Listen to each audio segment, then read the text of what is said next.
And so with that, I'm going to call to order this May 24th meeting of the Utilities Service Board. Before we launch into the agenda, I would like to officially welcome Kirk White to the board and thank you for agreeing to serve. First item for consideration is the approval of the minutes from our previous meeting of May 10th. And are there any questions or changes to be made to the minutes?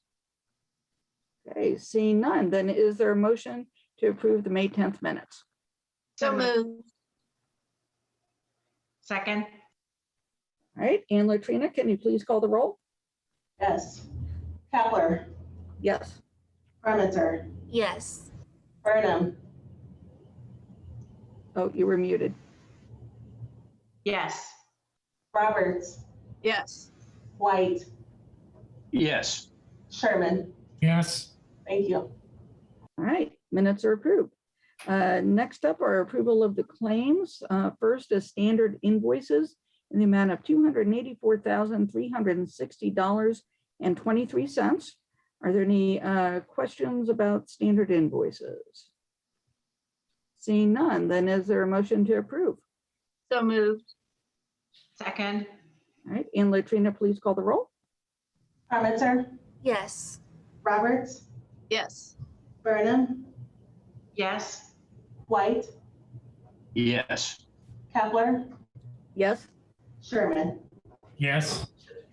All right. Next item is utility bills in the amount of $157,219.49. Any questions about utility bills? All right, seeing none, then is there a motion to approve utility bills? So moved. Second. And Latrina? Roberts. Yes. White. Yes. Remitzer. Yes. Kapler. Yes. Sherman. Yes. Burnham. Yes. Thank you. Okay, utility bills are approved. Next are wire transfers in the amount of $374,860.85. Any questions about wire transfers? Seeing none, is there a motion to approve wire transfers? So moved. Second. And Latrina? Sherman. Yes. White. Yes. Burnham. Yes. Roberts. Yes. Remitzer. Yes. Kapler. Yes. Thank you. All right, wire transfers are approved. Next are customer refunds in the amount of $1,112.45. Are there any questions about customer refunds? Seeing none, is there a motion to approve? So moved. Second. And Latrina? White. Yes. Kapler. Yes. Remitzer. Yes. Roberts. Yes. Sherman. Yes. Burnham. Yes. Thank you. All right, refunds are approved. Thank you. Next is the approval of the consent agenda. And for this, I'll turn it over to Vic Kelson.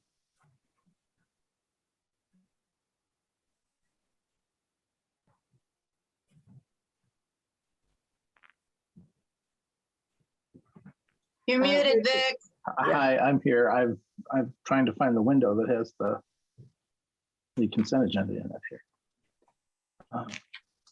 Give me just a second. Oh, there it is. I got a new laptop at work and it's driving me crazy. Okay. I'm happy to present tonight's consent agenda that has a total of $28,984. The first item is to Harold Fish. $3,750 to replace a 4-inch pipe between the bulk tanks at Monroe. Then Schmidt Associates for $9,215. This is a third amendment to an agreement for plant roof replacements at Dillman. Electric Plus for $7,005. It's the first amendment to an agreement for work needed related to the LED lighting conversion project here at the Service Center. Dieneman Construction, $1,014, First Amendment to the agreement for the bar screen rebuild at Butcher. And then finally, Bruce Home Improvements for $8,000. These are on-call services for garage door repair. Are there any board members who would like to consider any of these items separately? Hearing none, if there's no opposition, the consent agenda will be approved as recommended by staff. Hearing no opposition, the consent agenda is approved. Thank you. Thanks, Vic. All right. So now we have a request for approval of agreement with Harrowfish Inc. To replace the air cooling system at the Monroe Water Treatment Plant intake building. And Cindy Shaw is going to tell us about this. Cindy? Hi, Cindy Shaw, Purchasing Department. We're requesting that the board approve a contract for $59,500. This is to replace the entire cooling system at the intake tower. And this was composed of one 40-ton condenser and two 20-ton coils. And all the accessories that go with that. We had an old system that had a different type of freon. So when they convert the equipment, they also have to drain down or draw down the system and all the freon and recharge it. So there's an associated cost with that as well. Does anyone have any questions? Jim Sherman. Oh, you're muted, Jim. Yeah, Cindy, what do they do with the Freon? They vacuum it out of the machine, and then they are under, I believe, federal, at least state, but I thought federal guidelines on how they dispose of that freon. It is federally mandated, is my belief. It just Right. doesn't go into the environment. Any other questions for Cindy? Okay, seeing none, then is there a motion to approve this agreement with Harrowfish? So moved. Second. And Latrina, please call the roll. Clementer, Yes. Kepler, Yes? White, Yes. Burnham, Yes.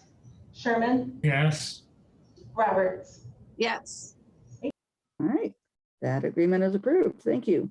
Thank you. Next is a request for approval of an agreement with Thermo Electron North America LLC for the purchase of parts and for training for lab equipment at Dillman. And James Hall will tell us about this one. Hi, thank you. This is James Hall, AD of Environmental Programs. We're wanting to purchase two pieces of equipment from Thermo. One is an inductive coupled plasma mass spectrometer, and the other one is a atomic absorption machine. Both of these machines are used to detect the presence of metals. This will give us capability to detect a broad range of metals that we've never had and at lower detection limits that we've never had as well. And this comes important in the future with the new copper lead rule and being able to turn those samples around in a timely manner and in a cost efficient manner too. We did a cost benefit analysis and roughly over a year and a quarter, we spent about $40,000 on outside laboratory pricing. So I'd be happy to answer any other questions. Any questions for James? All right, seeing none, then is there to approve this agreement? So moved. Second. And Latrina, please call the roll. Sherman, yes, Roberts, Yes. Clementer, Yes. Burnham, Yes. Kepler, Yes? White. Yes. Thank you. All right, this agreement is approved. Thank you. Next, we have a request for approval of an agreement with VET Environmental Engineering LLC for subsurface soil delineation and management of soil excavation and disposal. And we will go back to James Hall for this one too. Hi, again, James Hall, AD of Environmental Programs.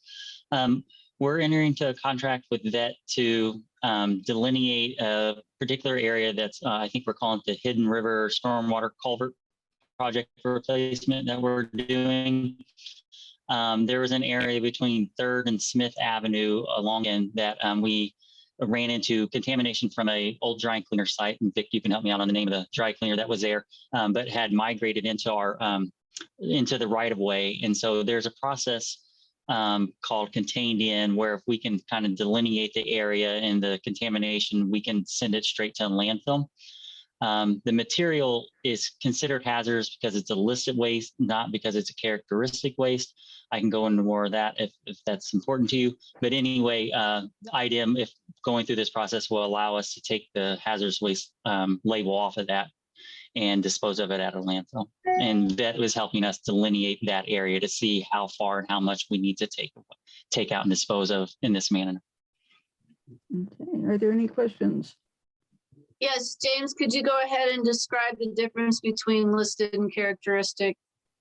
Okay, yeah. So in a characteristic, it can be a chemical that's above a certain concentration, or you can have a pH, or it may become flammable, things of that nature. A listed waste, and so those are usually at a certain level. If the pH is above 12.5 or below 2 point something, I can't remember the number there, but, or if it'll catch on fire below 100 degrees, or yeah, below 100 degrees.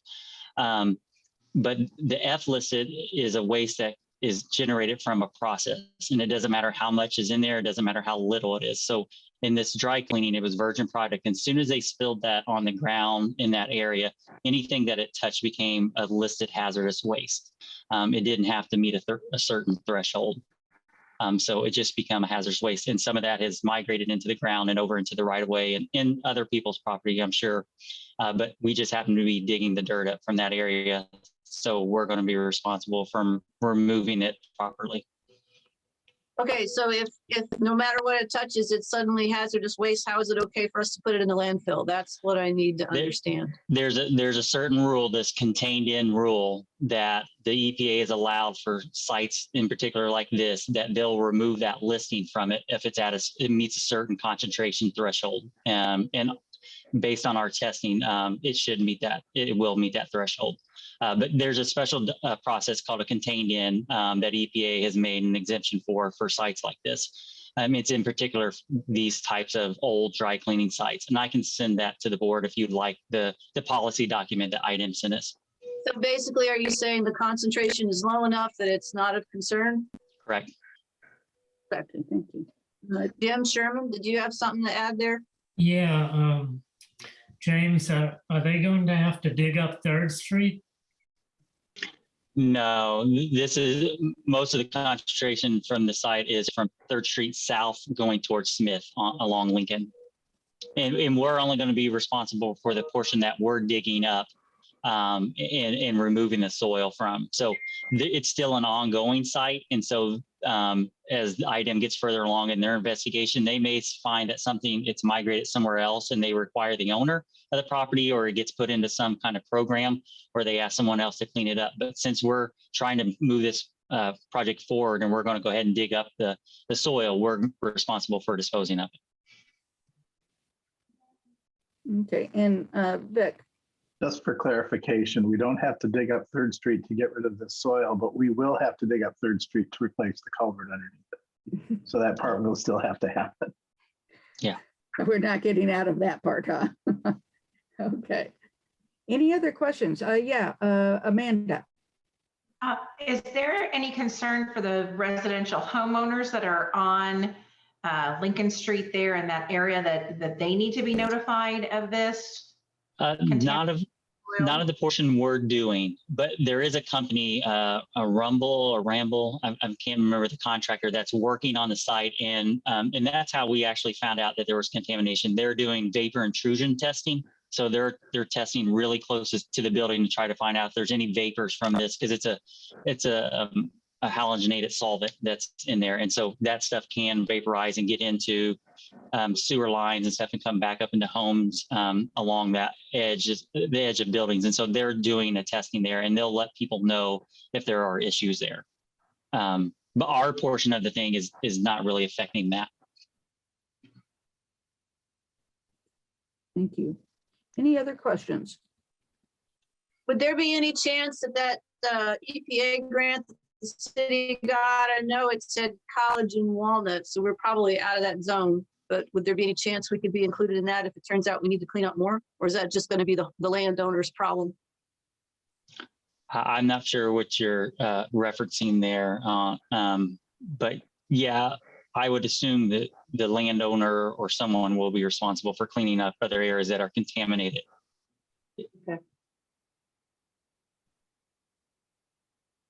Any other questions? Okay, seeing none, then is there a motion to approve this agreement with Vet Environmental Engineering? So moved. Second, And Latrina? Roberts, Yes. Parmenter, Yes. Burnham, yes. White, yes, Sherman, Yes. Kavler. Yes. Thank you. All right. you. Agreement is approved. Next is the request for approval of agreement with Building Associates, Inc. for the Phase 2 plant roof replacements project. And Dan Hudson, can you talk to us about this? Hello, I'm Dan Hudson with engineering. I have a proposal to replace 7 roofs at the Dillman wastewater treatment plant and 1 large roof at the Monroe water plant. And that also includes 2 air handling units at Dillman with associated wiring and exhaust systems. We received bids on it, and Building Associates was the lowest and best bid for it. And the total cost of the contract is $1,263,400.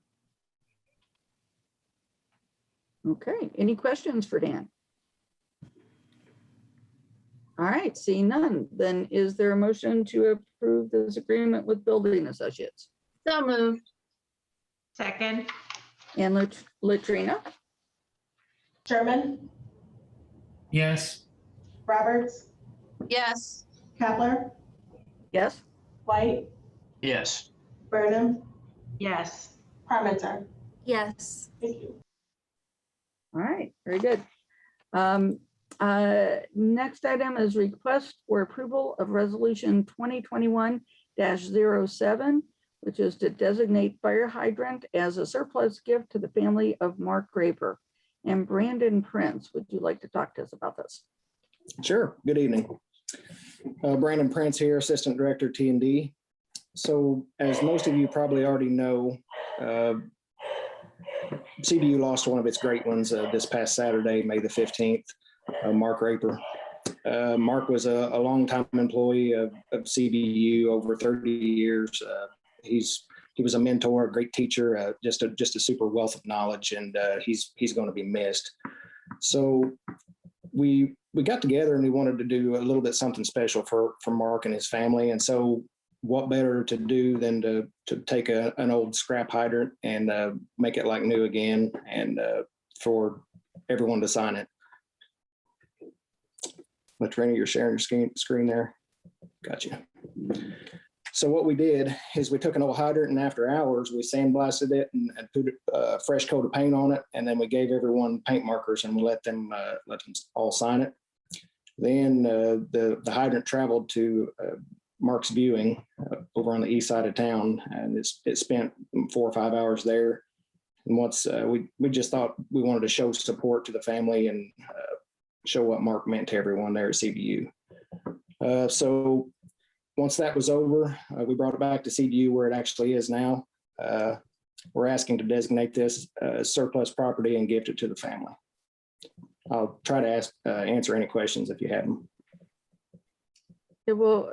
First, our condolences to Mr. Raper's family, and what a loss. So are there any questions for Brandon Prince? Sorry.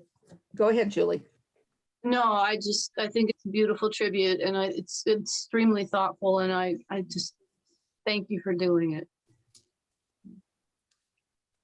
Any other questions? And I can't see all the board members, so just jump in if you have any questions or comments. Okay. And So- Madam Chair, I have a question. Sorry, Chris Wheeler, City Legal. Yes. Did this resolution get shared with the board prior to the meeting so that everybody had a chance to read it? Yes. Would there be any objection to reading it onto the record for the meeting?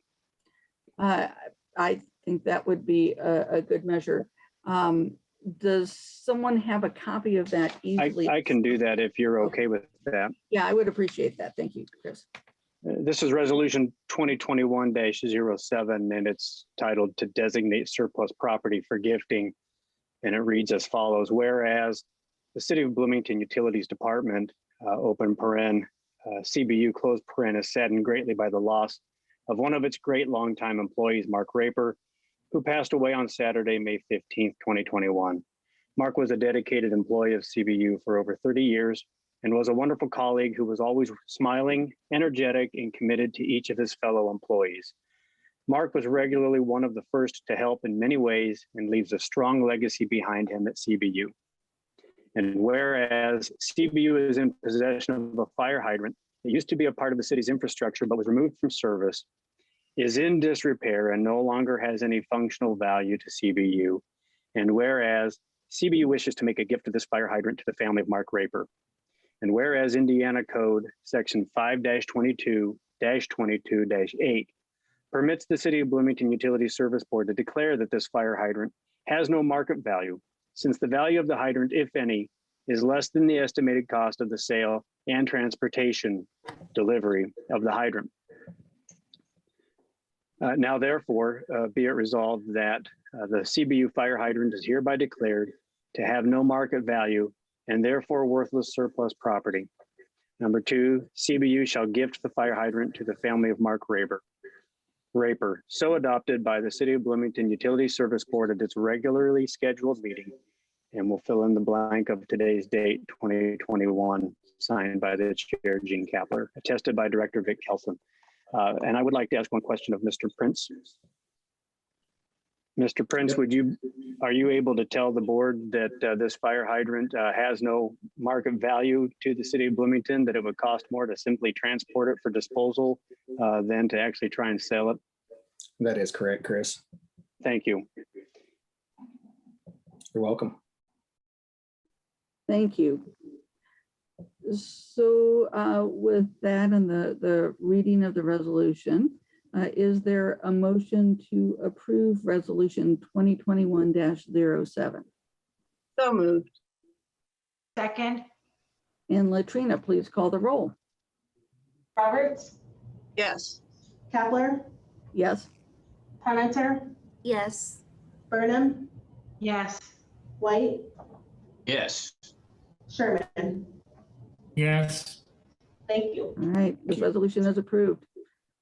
Thank you, Brandon. Thanks. All right, before we move to old business, I just want to let members of the public know who might be watching our meeting on our Facebook live stream or on Zoom, that there will be public comment during the petitions and communication section of our meeting, which will be coming up in a couple more agenda items. And so if you have any public comment you would like to make, please put that in the chat on Zoom or in the comments on the Facebook live stream. All right, and Holly will read that out for us. All right, so is there any old business from the board? None. Any old business from staff? None. Any new business from the board? None. And new business from staff? None. All right. And then we have a subcommittee report from the Rules and Regulations Subcommittee. And can I turn it over to the chair of that subcommittee? That would be me. All right, thank you, Amanda. Sure.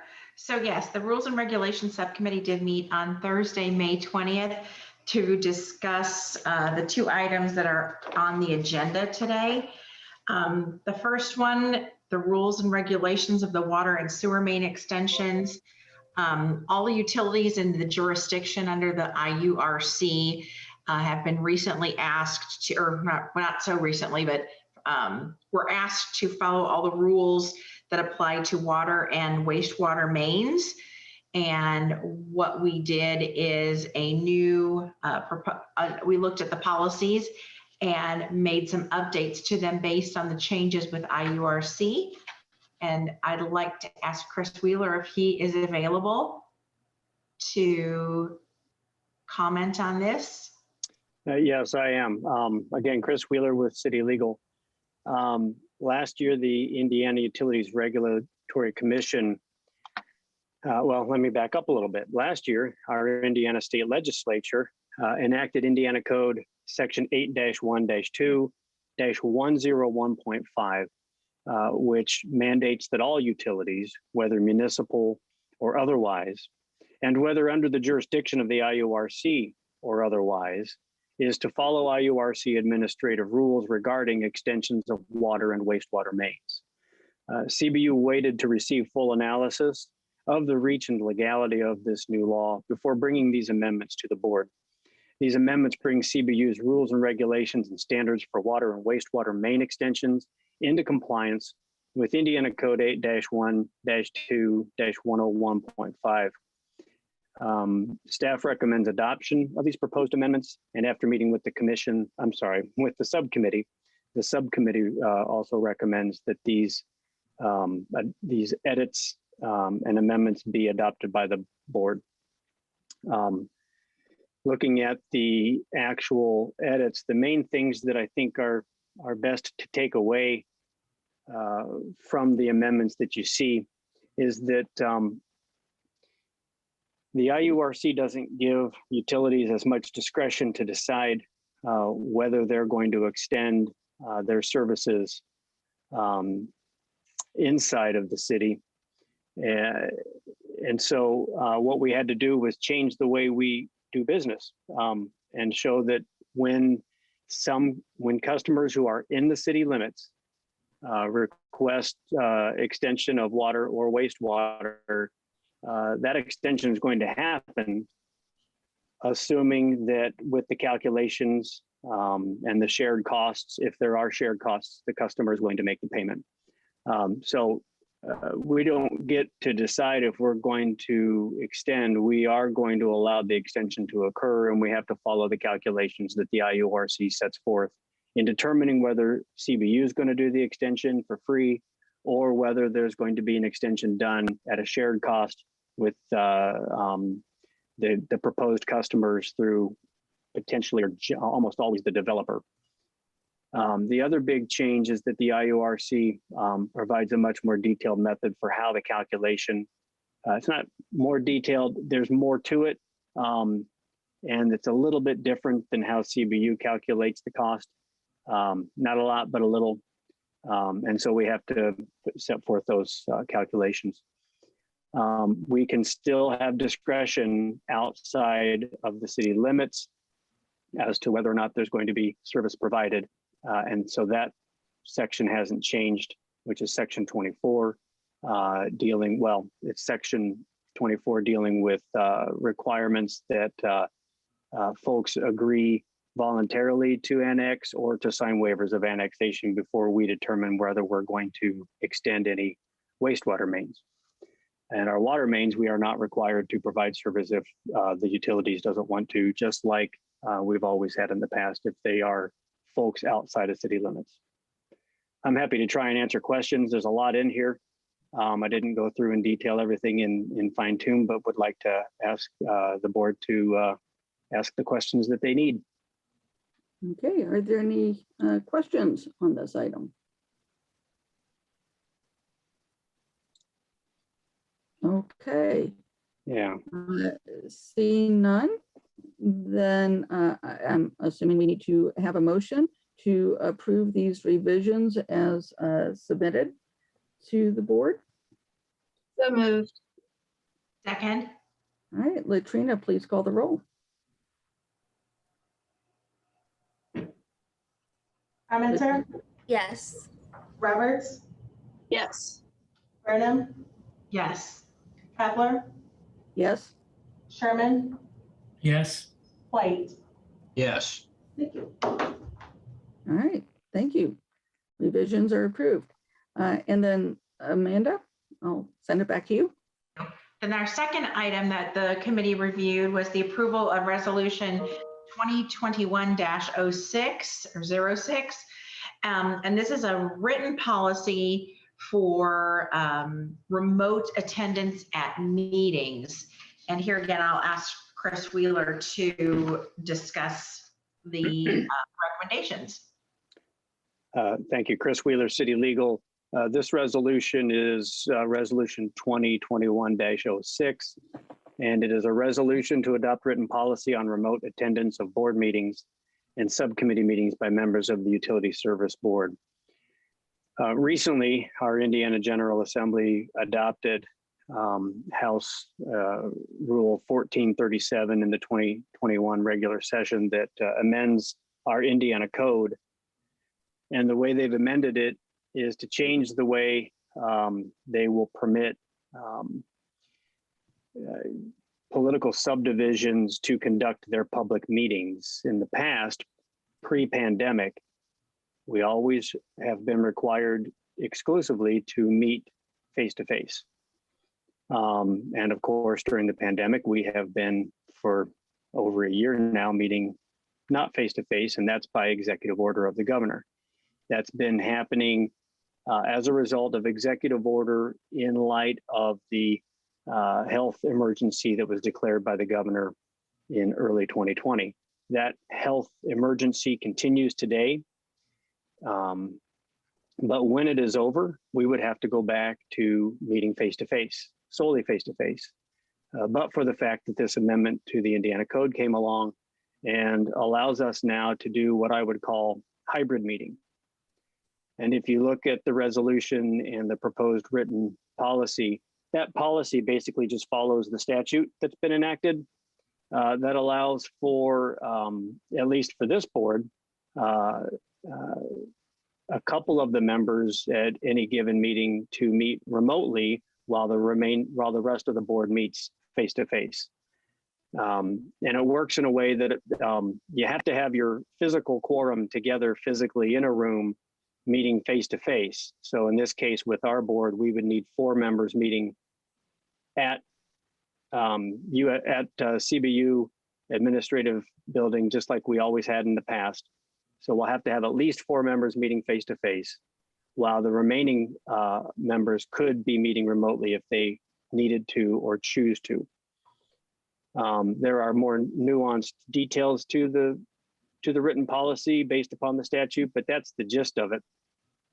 The members that want to meet remotely, when they do meet remotely, will have to let us know the Wednesday preceding the meeting date on Monday so that we can give proper notice that it is going to be a hybrid meeting, because I anticipate that if we're going to allow that we're going to do this, it'll probably be done through a Zoom, which would also allow the public to meet remotely as well if they wished. So we would want to make sure we get a proper notice out advising of these facts so that the public could meet remotely as well.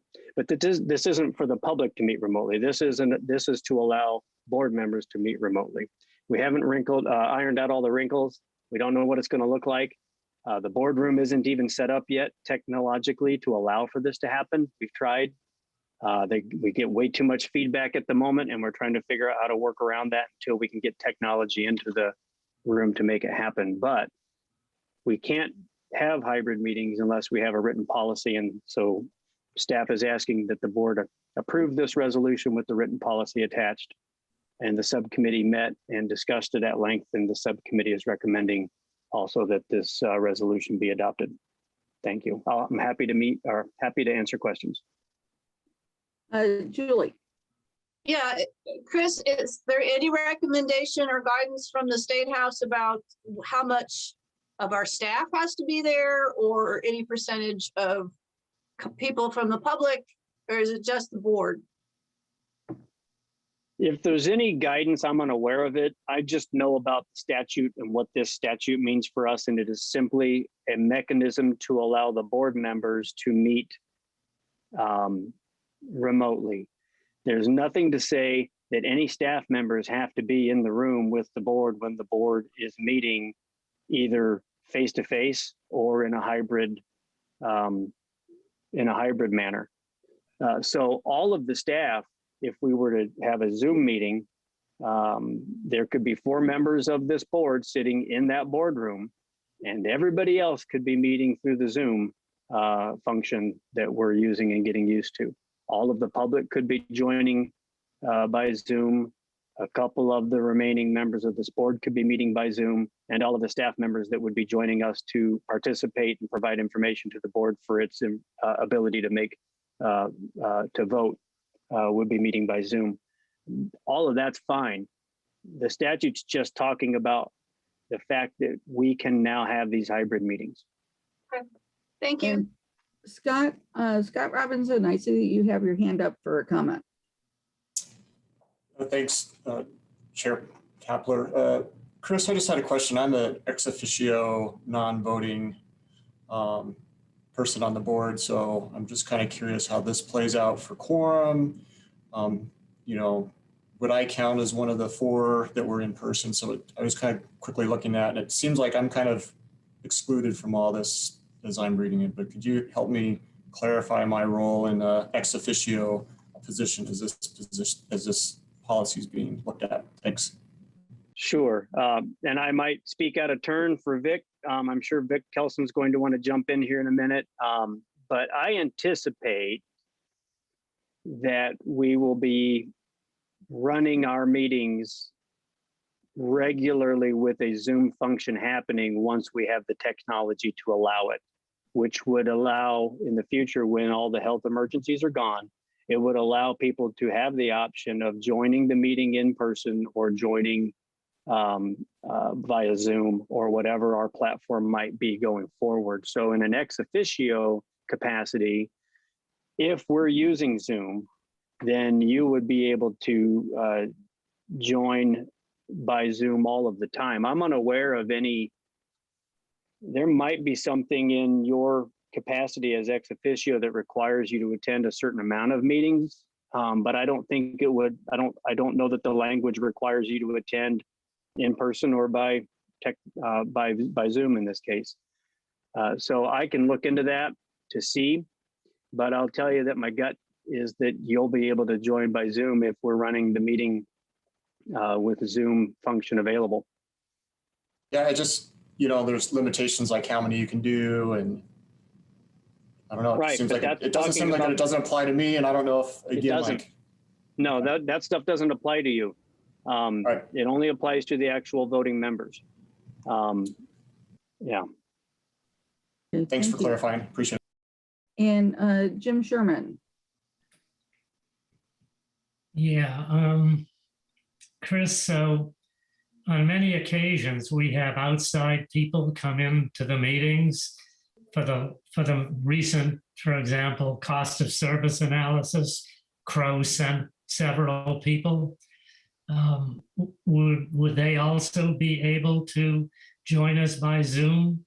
I assume that we bear the cost of their travel to get here, however they do that. So if they could join by Zoom, it might be a benefit to CBU. Once again, same as with the ex officios, if we get the technology that allows Zoom meetings to happen along with the fact that we're meeting face to face, then yes, anybody who wished to meet using the Zoom remote technology would have the opportunity to do so, including folks like our consulting experts who might be traveling down from Indianapolis or elsewhere.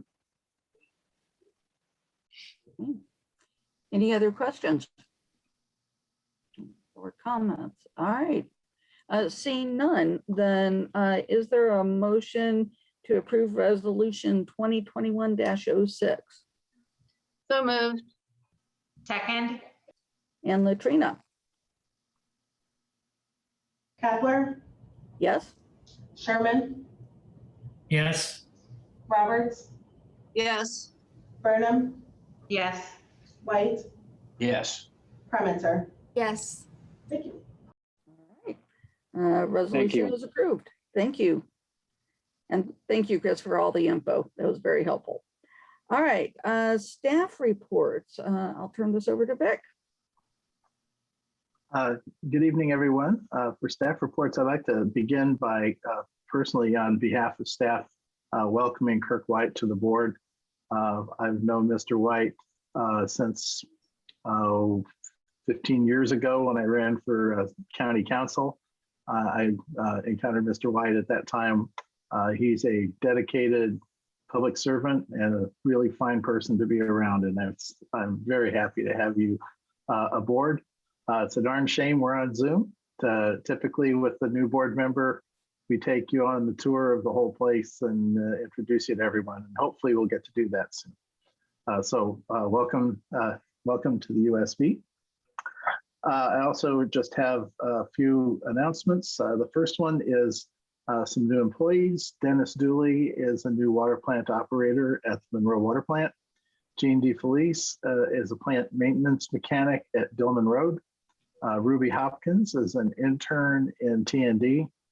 And Toby Axon has moved over to being a meter technician too. So those are the new employees here. We're also continuing to work on the water rate case. We're still in the midst of discovery, and we've been getting a lot of questions that and data requests to handle. So, but we've been hard at work on those for the last couple of weeks, and so far it seems to be going pretty well. Other than that, I will comment just very briefly on the planning we're working on for the virtual meetings. Latrina and I met with staff from ITS and from CATS to look into technological approaches.